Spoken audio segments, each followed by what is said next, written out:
Welcome, everybody, to the Sober Life Podcast. I'm your host, Scott Jones. I want to thank you for joining us here today. And as always, I ask you, do me the favor, hit the like button, subscribe to the channel, and share this with your friends. It would mean a lot to me, and it helps this program go so much further than just our little screens. We want to spread this out. And what we talk about here at Sober Life Podcast is we talk about all things about recovery, mental health, addictions, all sorts of other disorders, problems. And more importantly, we like to talk about solutions. We don't spend a lot of time talking about all the gory details. Most of us already know the gory details, but what we need solutions. And that's what we do here. We're coming to you from the Sober Life Studios, and the show's brought to you by One Brother, One Sister. Check out onebrother1sister.com if you want to get involved and help us with our nonprofit effort to reach first responders and veterans in dealing with everything from trauma, mental health disorders, and certainly addiction and alcoholism. We've been able to travel throughout the country and help well over 3,000 first responders and veterans, and we're still keeping that going through your donations. So anything you can give would be helpful. And speaking of great missions, because obviously it's a great mission, but speaking of that, we've got somebody else here with a great mission, and her name is Leah Stiles. She is the founder and CEO of Sea Waves, and I will mention it throughout the show. You go to seawaves.org, and you can learn all about what she does, but wait until the show's over before you check it out. She is she retired as a Navy senior chief. Hopefully I got that right. She'll tell us in a second. 20 years in the Navy. She's a keynote speaker. She's a best-selling author. We're going to talk about her book, but we're really going to talk about the heart of her services and her supportive services to military in the areas of eating disorders. And it's something that we don't talk a lot about. I think people brush it under the rug, and I don't want you to do that. I want you to learn about it here today. And if you have any questions or any issues that you want us to talk about, make sure you put it in the comment section, because then we will address it in future shows, or we could even reach out to you directly and talk to you if you leave your information. So let me, without further ado, let me bring in Leah and bring her right up to the stage. Leah, how are you? I'm doing great. It's a beautiful sunny day. I love it. It's a beautiful sunny day here. I looked at my hometown, Syracuse, New York, and they actually have flurries yesterday. Scott, I'm a Syracuse grad. We didn't even talk about that. Are you kidding me? Yeah, I grew up in upstate New York. I grew up in Latham. Oh, I grew up in Syracuse. And then I went to Jersey and Philly for 20 years, did TV and radio there. And then I did go back to Syracuse before I moved doif my wide shot was bigger, you'd see a picture of me and Otto, the orange, because I was at every basketball game, every football game. And we have surely crossed paths. I've spent some time with Otto myself. Oh, well, you got to sit in the student section. That was so cool. They're in trouble right now. We're not going to talk about their basketball team right now. Yeah. Well, so when I was going to Syracuse, I was going for media. So I got to be on the field taking pictures, and yes. But speaking of the flurries, I agree with you. I'd made a commitment to myself that I was not going back to New York in the wintertime, but at the beginning of the month, I did go home to do the book launch that we talked about. So I remembered why I moved to Florida. I made myself that same promise. And then the one time I went back up there in the wintertime, I went up there with a pair of slip-on sandals and no socks in the middle of winter, and they lost my luggage. So I went a day and a half walking around in a Syracuse 4 foot of snow with sandals on. So, and it just proves that people in Florida get dumb. Just getting on that plane was dumb. I should not have gone back up there. But hey, that's terrific. And we make dumb decisions wearing flip-flops. We'll talk more about the Cuse, and I'm sure we'll share some great stories in the future. But right now, I really am interested in talking to you about what you're doing. And I made the statement, I'm sure you heard the opener, a lot of people kind of dismiss things like eating disorders. And I'm not saying it's anybody's fault, but it's never gotten the recognition or the understanding that it needs. And I don't think people understand the full scope of this. And we're talking about eating disorders in the military. So first of all, how did you get into this, and how did you recognize there was a problem there? Yeah, exactly what you said was, I realized that there's a lot of misinformation, there's a lack of education around it, there's a lack of understanding and knowledge, and then you kind of pull in the media and diet culture and all the things that get wrapped up into that, and it makes this a lot harder to identify.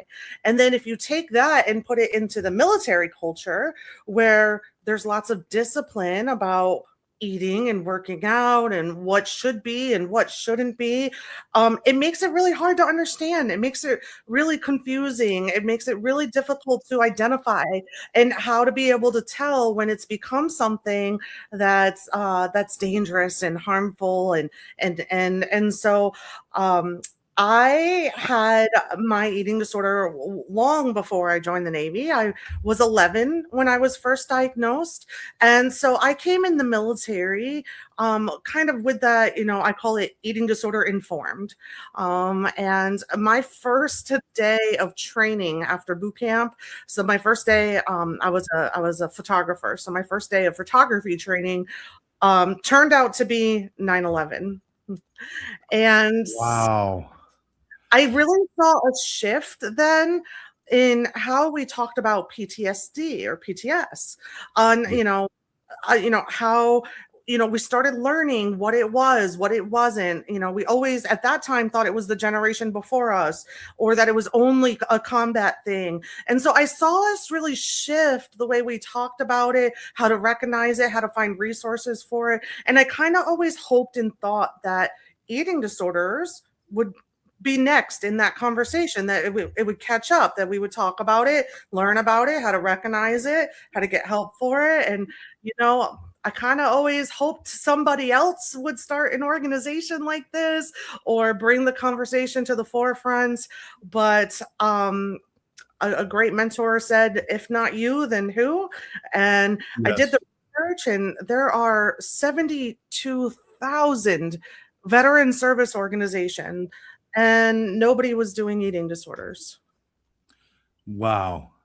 Well, and I'm not shocked by that because I've had experience with a friend whose daughter was in, of all places, SU, Syracuse University, and had an eating disorder. And the school actually found it prudent to ask her to leave until she solved it because the liability was too high and they didn't have any information or resources to serve her with. And that was one of those things that opened my eyes. And I'm like, wow. I mean, this is a serious problem. Let's set the stage for people and explain eating disorders is not simply I don't eat enough or I eat too much. It's tied into everything from mental health to physical health and heart health and everything else. How serious is it?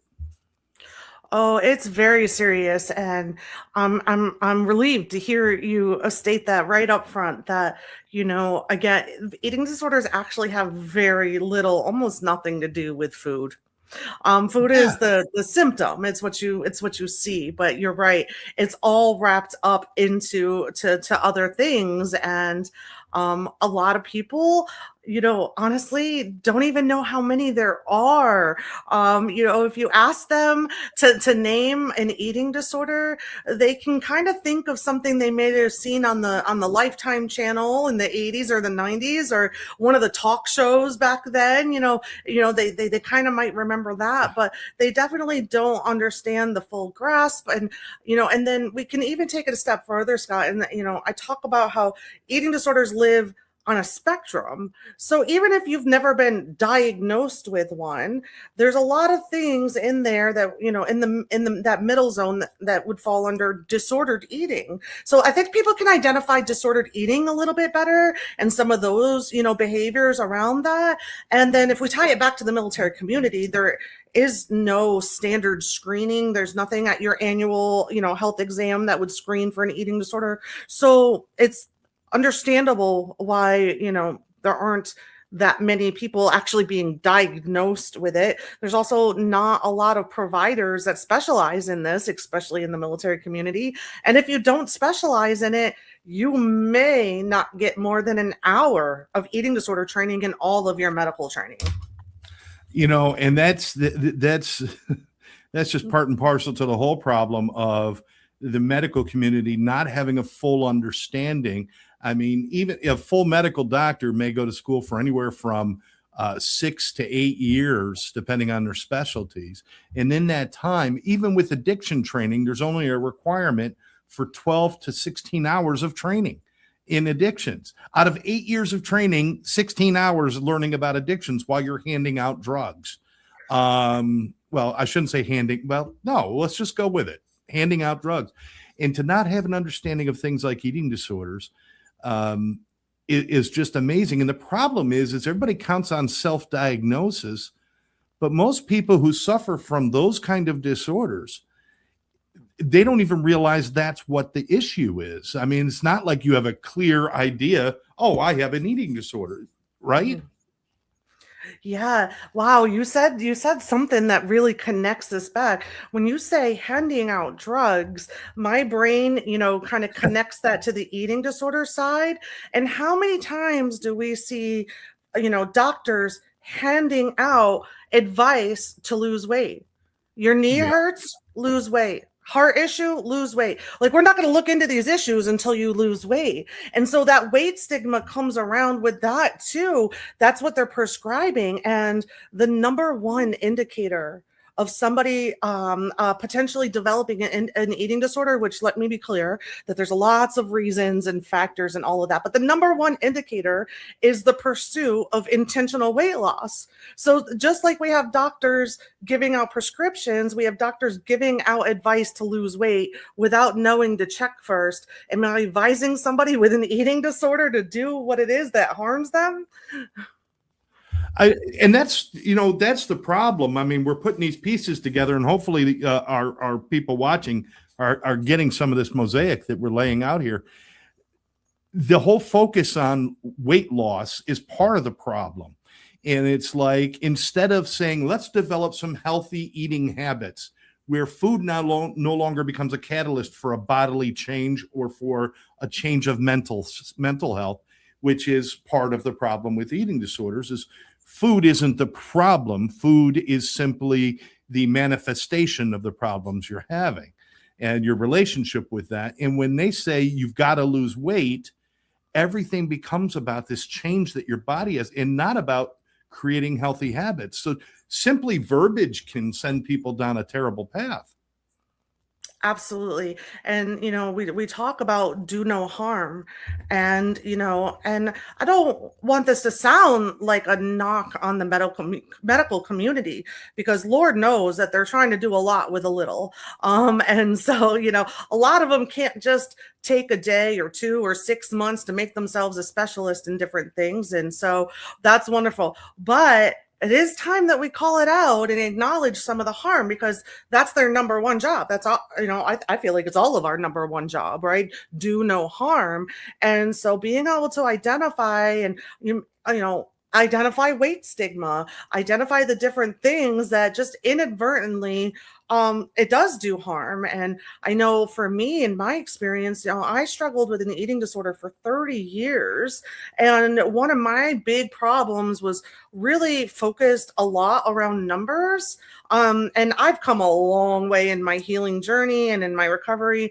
And I still can't I still can't do movement in a place where I can see any kind of number, how far I've gone, how many minutes, how many calories, any of that stuff. And so again, like, if you don't know that could be a thing for somebody, you certainly don't want them, wearing the bracelet and tracking if that is something that instigates like further behavior. Again, some people think it's helpful, and for some people it is, right? Not everybody. Right. But on the other hand, like, we definitely need to know, don't prescribe something that could be something else that pushes somebody further into what they're doing.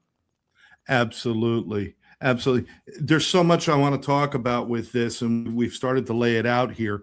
But how in regular society, let's go. I mean, we're going to talk definitely about military and veterans and everybody, but in society, how common are eating disorders? I think people think it's only when I see somebody who looks like Karen Carpenter or Twiggy that's when I'm recognizing, but the person next to you could be suffering. It doesn't have to be about the weight to have the eating disorder. So how common is it, and would people be shocked at how common it is? Well, we believe 28 million Americans have an eating disorder. And you also brought up another important part, that we think that they have to look underweight to be struggling. Less than 6% of those people with an eating disorder ever fall into the underweight category. So if you're waiting to wonder if somebody's struggling or if they're okay until they're underweight, you're gonna get it wrong 94% of the time. Wow. Wow. And that's something where, we're definitely going to have to talk about some signs and symptomologies and things that we could look for. But 28 million, that's a hell of a number there. It works out to be 9% of the population. Wow. Wow. Do you think some of this has to do with just the societal norms that we set up for people obviously there are also neurological, biochemical things that can cause this. There are mental health issues that can manifest in certain ways to become eating disorders. But there's also a societal responsibility here that we're constantly making comparisons on people. And, it's, as much as I hate to say it, keeping up with the Joneses, is that really absolutely. a big problem? Oh yeah, and look at our celebrities and the way that they talk about body size or represent body size. And oh my goodness, please don't get me started on the advertisements around the GLP-1s and the celebrities that are coming forward and pushing GLP-1s. And and then of course it's all, diet culture is more than $65 billion industry. So there's money in people not feeling content with their body. There's money to be had, and made and shown and everywhere. So yes, there's all those other factors that, even if we had a magic wand and we were able to clean up media, social media, all of those things, eating disorders would still exist. However, I do believe that they would be easier to identify, not exasperated in such a way, not kind of camouflaged in such a way. So yes, I mean, they would exist, but I don't think that it would be to the level and the impact that we see now. Yeah, yeah, and it almost we set up a society that normalizes you have to be in discomfort to fit in. You know what I mean? It's like we create that normalization of everything where I'm starving, or I can't eat that, or I can't do this, and it's to an obsessive amount. But then we're like, but that's part of society now. Correct. So that's horrible. Now, when we're talking about military, and this was it's almost 2 times higher, the rates of eating disorders in the military as opposed to in civilian life. Am I getting that number correct? At a minimum, it's 2 to 3 times higher. 2 to 3 times higher. Yeah, so 20 to 30% of the military are struggling with an eating disorder. And then you got to think that's what we're admitting to, right? There's career consequences from getting that diagnosis. There's stigma, there's taboo, there's again limited screening. There's a lot of reasons why that number is probably higher than what's reported, but correct. So with what we see now, with what is reported, 20 to 30%. Wow. 30% of veterans. 30% of veterans, and then even spouses and children, military spouses and children are 3 times more likely to have an eating disorder than civilian counterparts. Are there any theories on why? I mean, are we taking like that societal look on what you're supposed to be and do and really refining that in the military down to like something that's more intense? Yeah, well, how many careers are out there where your weight impacts your success? Or that your weight is shared with your peers. Your size is a part of your performance and evaluation, and there's limitations on your size, and there's not that many careers for that. And the ones that we see, like wrestlers and dancers, where that's a thing, that's where eating disorders, spike. So it's part of the culture around it.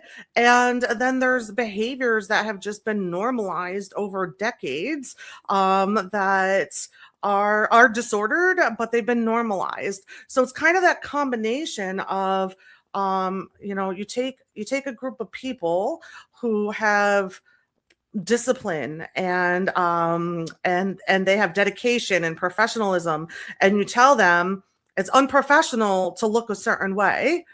Well, we're trying to lock in and not be that way. And that was a big thing for me. The higher I made in rank, the more important it was to me to lead from the front, to look professional in that uniform. When I went from E6 to E7 in the Navy, you get completely different uniforms. You get a whole khaki uniform, and people know that you are the leader, you are the chief. It shows it. And in my disordered brain, the disordered side, I thought professional equals being the smallest I can make my body in that uniform. That shows my dedication to being professional. And that's not the case. So it wasn't even just a matter for me of pass or fail for the body standards, because I don't know, how many civilians we have, joining us with this, but in the military, you get weighed twice a year, and get taped, and this is open for any and all to watch and see. Sometimes it gets emailed out, what it is, and so it's not just, whether you pass or whether you fail. It's used in your evaluations, and if you're going to get promoted, if you're going to get orders somewhere, it's all part of that. And so, we are the military, so we do have to have standards, but it's finding that balance, which I don't feel we have right now, of yes, we have to have standards, but what is the impact of these standards? And not just how did somebody pass, or did somebody pass? I encourage leaders to find out how they passed. If they failed last month by 30 pounds and they passed this month, don't you want to know how your service member lost 30 pounds in a month and what the impact was? It's so funny that you talk about that you're putting yourself on display and up for judgment. And that's never good for even somebody with the greatest mental health and the strongest constitution. That still creates anxiety and different things. But at the same time, we're entertained by it. One of the biggest shows of the past 30 years was The Biggest Loser, and people were watching it and they were entertained by the shaming of people and by the embarrassment and even by the success. But for us to find entertainment in it, and here you are having to face that, and there's no cameras, nobody's applauding, there's nothing going on, it's just you and your own demons. I think we're all twisted on that, aren't we? We absolutely are. And there's absolutely no way to avoid it. There's a lot of connections between disordered eating and other like substance use issues. There's a lot of overlap. There's a lot of connecting pieces.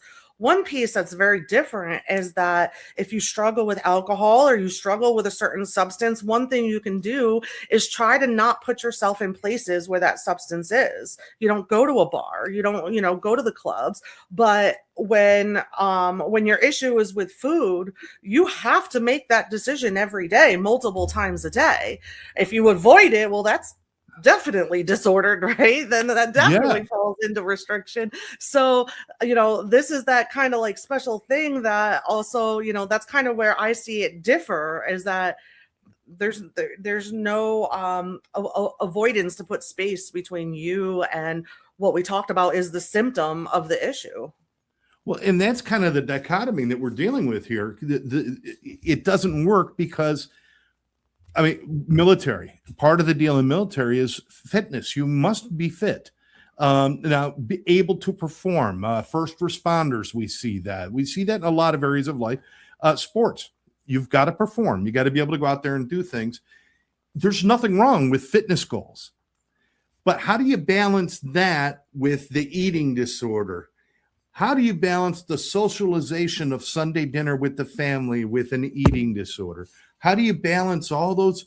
Every time you come up against something that's okay, there's like that little struggle. Finding that balance is really the hard part, isn't it? Oh, it really is. And, on the military side of things, all of our social events are they revolve around food. And, I was talking to a Marine the other day. He's just recently retired from the Marines. And he was like, all of the family picnics and all of the events that we had always were around food. And I always wondered it. He said to me, and it really struck me. He was like, I always wondered if I was the only Marine standing there just having that internal fight in my head. Do I engage? Do I eat with everybody and I'm social with them? Or, do I kind of isolate myself? And, that's a big part around eating disorders too, is how isolating they are. And so that played a big part with me. My initial diagnosis when I was 11 was anorexia. And so, a lot of food aversion. I still, to this day, I still feel like food is just very inconvenient. I know what I have to do and I do it, but, I wish I didn't. I do. I wish I didn't. And so part of my problem was that, I unfortunately am very educated. I always have been educated around eating disorders, and I have children, and 4 of them were girls. Not at all saying that males can't or don't develop eating disorders, but I also knew raising teenage girls, how like the prime of that danger time around it. And so I prioritized making sure that I would eat with my family. I would eat dinner. I would eat, with the Chiefs mess when I made Chief, because I knew that was part of being a part of that. And so that's when and where my purging addiction became just so dangerous and out of control, because I would eat to be able to satisfy that, but in my brain, and eating disorders have rules that just don't make sense. They just don't make sense. But in my disorder, my brain said I had 30 minutes to get that food back out of my body, because every minute after that, it was processing those calories. And so that's kind of that cycle that I would get in, is want to like eat with people to satisfy that, so I didn't look like the weird one that wasn't eating, or not set the example for my children. And then I had that secretiveness of having to get it back out. And it was that cycle. And it wasn't even just purging. Like, I remember one day, one of the chiefs said, I just love how you just go randomly on a Wednesday and run 13.1 miles, just a half marathon like it's nothing. I just love your discipline. I love how you do that. And I was exhausted from having not eaten in days and drinking water in days. And I kind of like almost snapped at him, and I said, I'm not running because I enjoy running. I'm running because I went and had pizza with you all, and this is my punishment. I had a slice of pizza. I have to run 13 miles. Wow. So that doesn't leave any room to again have that socialization that comes usually with a mealtime or different things, because the obsession is the only thing that's running through your head.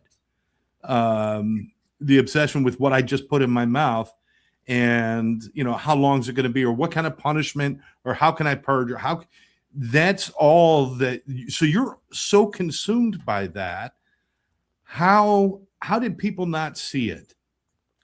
Oh, I get asked that question a lot, especially as I moved higher in rank, and towards the end of my career, I ran out of F's to give.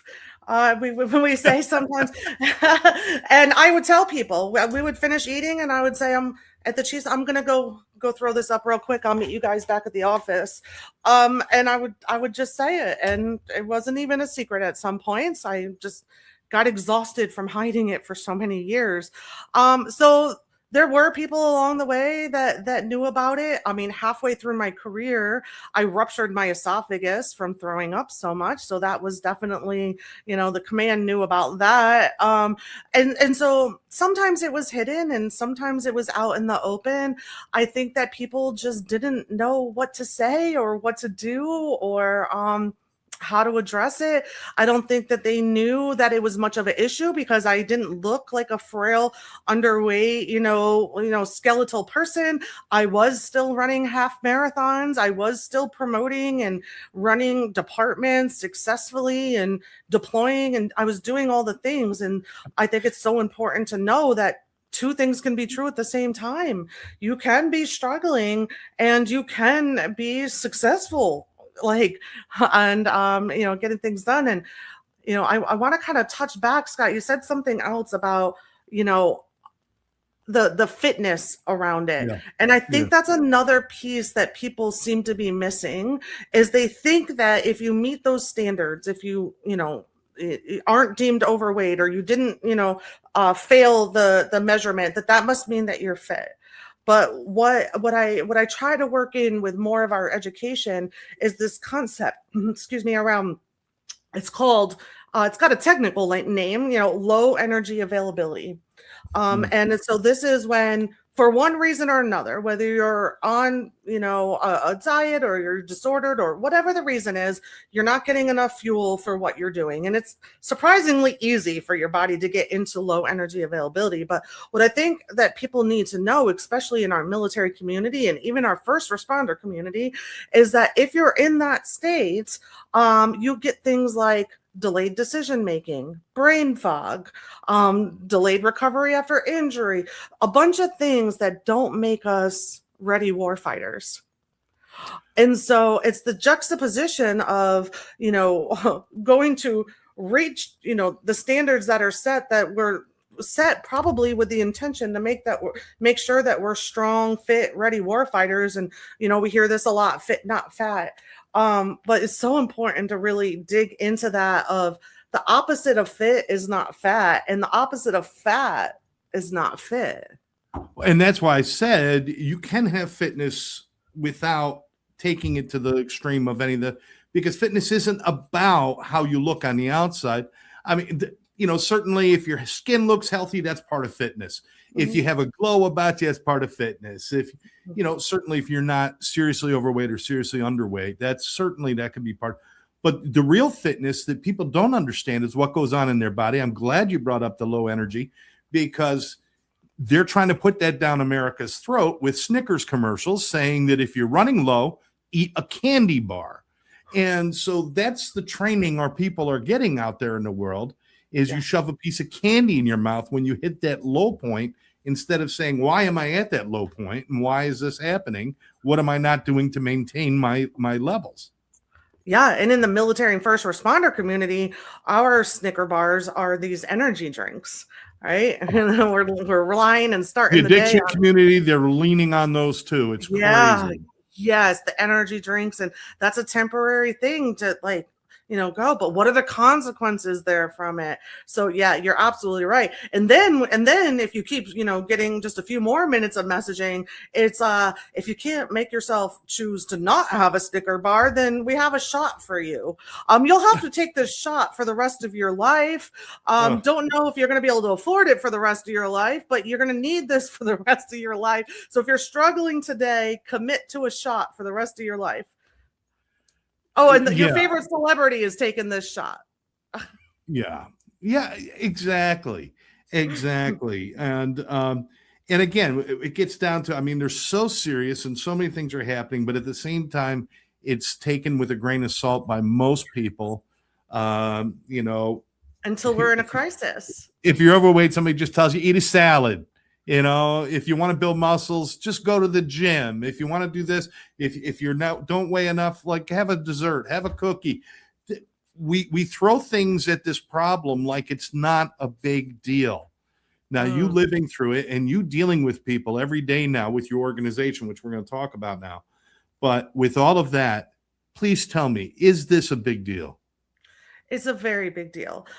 It's a big deal. Not only that we talked about how many people it's impacting, but it's also very tied to suicide. And I don't think that people realize that either. We Wow. see this. I go to all these places where they talk about 22 a day and what are we going to do? I go to conferences, I go to business things. Everybody says, what are we going to do? And I think we're all aligned in that. That's the kind of cool part about the military is, we have different branches and we're all like siblings. We make fun of different branches and we know all these things. One thing you walk in a room, we are all aligned on is that we're sick of losing people to suicide. But one thing I find in all of those conferences and all of those talks, everywhere I go, eating disorders are not part of the suicide prevention conversation.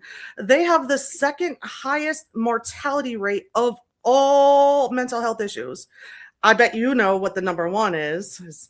I could take a guess. Yes. My Opioids. side over here with the addictions and Exactly. yeah. Exactly. Number two is eating disorders. But when was the last time that you heard anybody in suicide prevention saying, we screen for eating disorders, or we know how to find them, or I wouldn't even take that.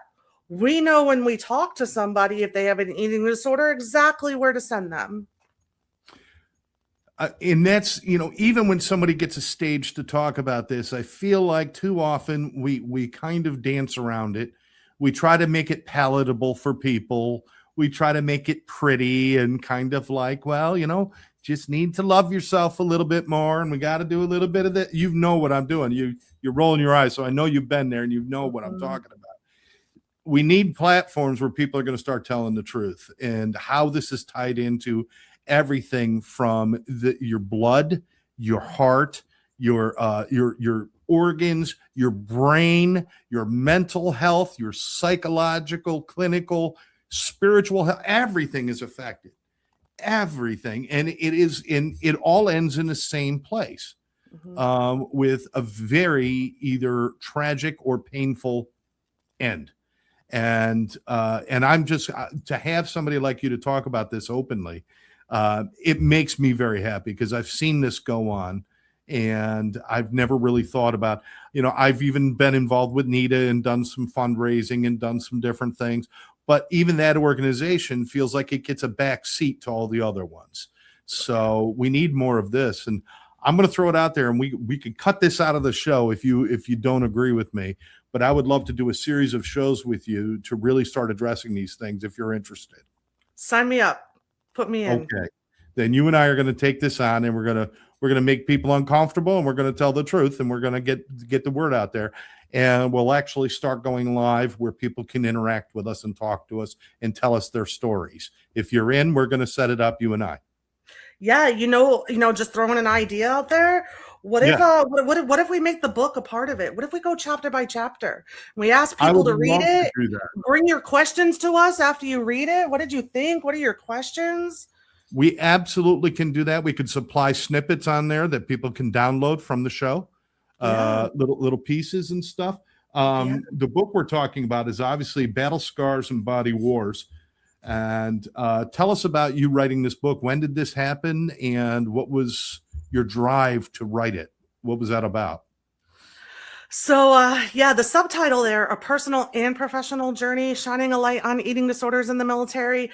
That really is what drove it. So initially I was going to write a memoir. And then I realized in talking to the doctors and scientists and academics and researchers that have done this work with eating disorders in the military and veteran community, that they didn't even have a place to go pull data and research and information. It's kind of happened in silos, in small places. And so I found them and I pulled us all together and I pulled the research all together so that there could be a place where people could find this. So each chapter, it kind of starts with a C story about me. You and I chatted earlier about how initially I wanted to be able to do this advocacy without sharing my story, and my mentors, told me how important it is to have a face or story to kind of like attach these thoughts to, or else it's just too hard to follow. So each chapter starts with a little, we'll call it a C story about my journey, and then it goes into facts, data, information, research. And then it's really important that each chapter ends with tools for your toolbox. So whether it's a podcast, an organization, a book, something else, at the end, I put more tools, for the toolbox into each one. The difficulty in writing this book was that I wrote it to multiple different groups. First thing an editor will tell you is like, know who you're writing to. And so I kind of wrote it to a few different groups. So that part was a little bit difficult to navigate, but I wanted to write it to change makers, politicians, and, people that can, change some of the laws about accessibility and things around that. I wrote it to military leadership to understand eating disorders. I wrote it to clinicians and providers and dietitians that maybe they understand eating disorders, but they didn't understand it in the context of the military or veteran community. I wrote it to friends and family members who know somebody that's struggling or that might be struggling. And then I wrote it to the people that are struggling. And then I hope what I portrayed, especially to that group, was hope. Because it was only 5 years ago that I was living inpatient in the hospital, living on an NG tube for almost 2 years. I got my nutrition from an NG tube, primarily, and they offered me palliative care. They were going to offer me assisted suicide to end my 30-year, journey. And I thought that was the end. And I thought that was rock bottom. And it was not. And so I want people to know that I live a very full, wonderful, happy life that I didn't think was possible for 30 years, that my doctors didn't think were possible. So more than anything, I hope that there's light and hope in that book. Well, I want everybody, you can get it on Amazon, and you can look up Leah Stiles on Amazon, or you can go to Battle Scars and Body Wars and buy the book on Amazon. I'm going to promise you right now, if you buy the book on Amazon and you don't like it, I will buy it back from you. Just go out there and get it so you could learn more about it. And then what you also want to do is connect with your organization. Leah, I mean, it wasn't enough that you told your story. It wasn't enough that you wrote the book. It's not enough that you're here doing this. You also have an organization that connects people with their to help their needs get met and give them a safe place to talk. So tell us about what you have. Yes, that was the number one priority, Scott. Thank you for hitting that, is that this is a safe place, and confidential. So I know we have a lot of active duty right now. There's an executive order that says that, eating disorders are non-compatible with military service. So those people are not gonna, feel comfortable seeking treatment, and so we have confidential ways to get you support and resources. And even when I needed to go to the hospital, right now TRICARE doesn't pay for inpatient or residential treatment over the age of 21. And I was in my 30s. I was a senior chief. And so finding eating disorder care is so difficult. Finding eating disorder care and getting it paid for is even more difficult. So we have people that have brave hearts and they say, I'm ready to live a life worth living. Like, I'm ready to get my life back. I deserve that. And then they go to get help and they can't find it, or they can't afford it, or they can't get, insurance for it. So that's the first thing that we do, is we walk with you in getting what you want.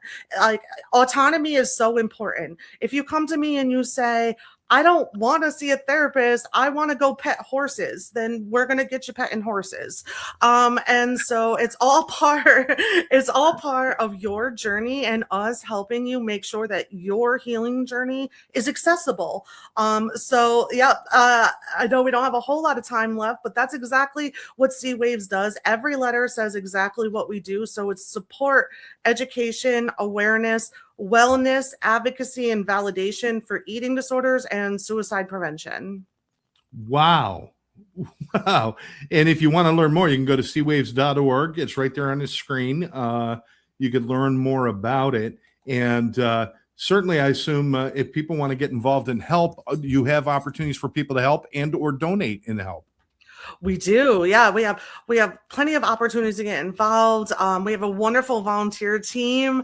And yeah, there's different opportunities. My birthday's on Friday, so we're Oh running like yeah. a donation, around, be the light, It like sucks to turn generation. 28, doesn't it?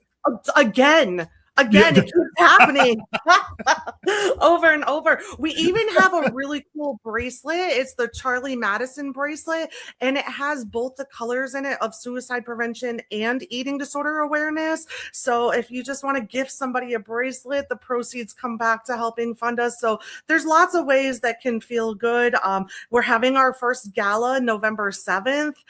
That's inside the Tampa Aquarium, which I think is going to be kind of cool with the Sea Waves theme and inside the Tampa Aquarium. So lots of different ways to get That's involved awesome. and can be fun too. Yeah, I want to talk to you about those bracelets because I'd like to put them on my Sober Life art program and sell them there for you. Raise money because I sell. There's my art behind us, my paintings, and we do a lot of art sales, different things like that. And, Did you make those paintings? Yes. Oh, So, well, I'd love to commission you for a painting. Maybe we can auction it at the gala. absolutely. You listen, you and I are going to be connected through this. I think this is really important to me. I I love family, but I more importantly love the tribe that I build around me. And I feel like you are now a tribe member and I could be a member of your tribe and we can definitely do some great work together. And we'll bring more of this information out to the people. We'll let you know shortly, everybody, when we're going to start up and if we're maybe going to create its own title and its own slot. Maybe we'll do that, but we'll talk about it. But this deserves so much more conversation. I mean, there's so many things that we didn't even get to as far as real specifics. But one of the issues we have and why your organization is so important is that there's not one fix for eating disorders. Everybody that comes to you, there's going to be a different modality that works better for them, or even modalities that we haven't even thought of yet, things that we haven't even discovered yet that we still have to keep trying. Unlike other diseases, if you have a little cancer in your arm, they know, well, let's cut out the cancer. This isn't like that. We got to figure out what's going to work to reach whatever you have that you need to deal with. Because eating disorders, you're not treating food, you're treating a human being with a myriad of things that all go into the disorder itself. Am I being accurate on all of that? 100% accurate. The one thing we do know though, Scott, the one thing that we can hold on to, we know that eating disorders and suicidality, we know that thrives and grows in the dark, in isolation. And so the one thing we know also about human beings is that we're not wired to do this stuff alone. None of it. None of it. So if I could say to anybody listening, like you said, figuring out what works for somebody on your healing journey, that's a journey. One thing we know is don't try that journey alone. You don't have to. Just find one person that you can start putting some seeds in, or say, hey, I did find a group, but I don't want to go alone. Would you go with me? Right? If you don't have that one person, you got us at Sea Waves. You have us, and we're there. And if you do, if I said you got, at least have one person, if whoever you just thought of, start working up to where you can share even just a little piece of what you're going through. And then the opposite, I usually get asked, what can I say or do if I kind of know that somebody's struggling and I don't want to be like accusatory or like put them on the defense, because we know eating disorders have a very defensive, quiet, like sneakiness around it. It's just by nature. And I would say there's one question you can ask. Just as you would ask somebody, are you struggling with sleep? And we know if they are, that's kind of an indication that there's some struggles happening. You can say, are you struggling with your relationship with food or your relationship with your body? You can ask that question. It's an okay question to ask. And, I think when they're afraid to start opening up and talking about this, they're not sure where to start. They feel like it's so completely overwhelming, but at the same time, don't believe it's important enough to talk about because I should be able to just do this. I mean, this is obviously just because I've got no willpower to do what I'm supposed to do. And that's why, so it's kind of my fault. So I feel stupid talking about it. Yeah. I get Or that. we see with eating disorders a lot. I'm not that sick. I'm not really sick. Yeah. I said that to myself when I was bedridden, inpatient in the hospital on an NG2. I said, I only got the tube in one nostril, not two. I'm good. I got time. I'm like, I'm still getting nutrition. Why is this a problem? I think people might, I hope people don't get uncomfortable that we can joke about some of these things though, because part of it becomes like, this is life. What does it take then? Yeah. I mean, there is a ridiculousness to whether it's an eating disorder or an addiction or any of those things that we do, that when you get out, you've got to be healthy enough to look back and say, wow, I cannot believe I thought that was okay.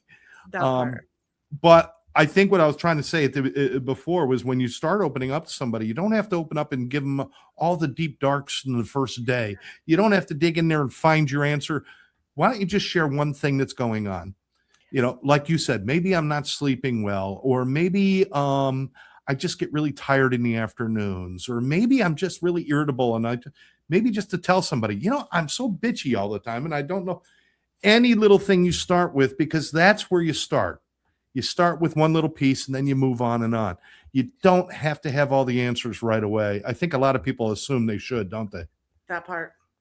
Yeah, you don't have to assume if you have a diagnosis or you don't. Yes, any little part of it. And you know, yeah, build and you build that. And then I say the same also to people that are like, well, you know, how do I help somebody? Again, this doesn't have to be a big intervention television show. You can do the same thing like from the other. You can put pieces of I kind of see you struggling. And maybe that's it for that day. I see you struggling. And then you make it a point to see that person again in a few days. And then if they, you know, you kind of make yourself available. Same thing with military leadership. I hear leaders say, well, you know, some people believe in intrusive leadership and some people don't. Well, if you want to be the person that your people approach or come to or confide in, then that's a process. That's not a one-day thing. You can't hold a training and say, talk to me if you're having any problems. No, you you have to go beyond the infomercial. Yeah, exactly. So build it. You build it on both ways. I love that. We're running short on time, but like I said, I promise I got the commitment. I'm going to hold Leah to it. We're going to come back and we're going to create a series of these things so we could really address, and we're going to do it live so that we can have people ask questions. I know a lot of people are very confused about eating disorders. They're really confused, most importantly, about what to do if you suspect somebody has one. So let's end. I'm going to ask you two questions to end on. Answer them any way you want. The first question is I've got somebody that I care about greatly, and I suspect, or they're at the beginning of their journey with eating disorders and dealing with it. What is the best way to be supportive to somebody who is looking for help? How can I be supportive without either being too overbearing or non-caring? I love that. Real simple. You can say, what do you need in this moment? What do you need in this moment? And so that could be anything from make a phone call with me, eat a meal with me, sit silently with me, but ask them, what do you need in this moment? I love that. And in this moment is important because what they answer this morning might not be the answer in the afternoon. And if you can't equate that to yourself, then look at yourself a little deeper, because we're all that way. At this moment, this is what I need, but I'm not going to need that in 10 minutes. So I love that. Ask what they need in that moment and then just be there for them. Be there for them. You're not going to do it for them, and you cannot police people. You cannot be their police or their judger, right? Right. And you don't have to be their doctor either. You don't have to fix it. You don't have to make a meal plan. You don't have to do any of those things. You just have to know how and where you can connect them. Hint, sea waves. And or we also love the National Alliance for Eating Disorders. Oh, absolutely. Last question. Somebody is sitting right now, and it's somebody that you wouldn't suspect. Somebody out in their society looks like they got all their poop and baloney's all put together. Everything's good. Everything's wonderful, but they know they're struggling secretly inside. They suspect it might be connected to an eating disorder. It might be the cause of an eating disorder. They're just not sure, but they don't know how to start talking about it, or even if they have a right to talk about it, or if it just is suck it up, buttercup. What do you want to tell them? Find some way to educate yourself. Well, two answers. We'll go back to the one that I said, that it's okay to ask, are you struggling with your relationship with food or your body? Yeah. If you don't feel ready to ask that, find a book, a podcast, an organization, click around a little, just find a few minutes to educate yourself. And knowledge is power, not only for yourself, but for anybody that you want to be able to help. So that will also help you start. If you're not ready to ask the question, that will allow you to start gathering more information, which leads to confidence, to be able to approach it. Fantastic. Leah, thank you for your time today. I mean, I really appreciate you. I know you're really busy and you're trying to do so much to help so many people, but hopefully this message will get out there. So thank you so much. Yes, thank you, Scott. Looking forward to seeing what's next. Oh, we're going to do so much. And I want to remind everybody, go to cwaves.org if you want to find out more about what's going on. You could even email Leah Stiles at cwaves.org. I'll put that in one of the comments there. Also, when you got a moment, go on Amazon, pick up Battle Scars and Body Wars, pick up the book, learn about it.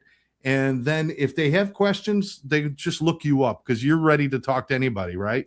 I sure am. And yes, the book does talk a lot about the military and veteran community. And I will tell you that there's enough eating disorder information in there that applies to everybody on the civilian side as well.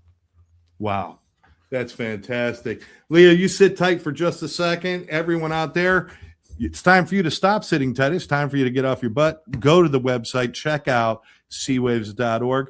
And hey, before you sign out of here, though, make sure you like this show, subscribe to the channel, and of course, leave your comments. It's important that we see what you think about what we do. For everyone here at Sober Life Studios, one brother, one sister, and of course, our friends over at C-Waves, I'm Scott from Sober Life Podcast, telling everybody every day, do 2 nice things for yourself, 1 nice thing for somebody else, and you'll never have a bad day. We'll catch you next time.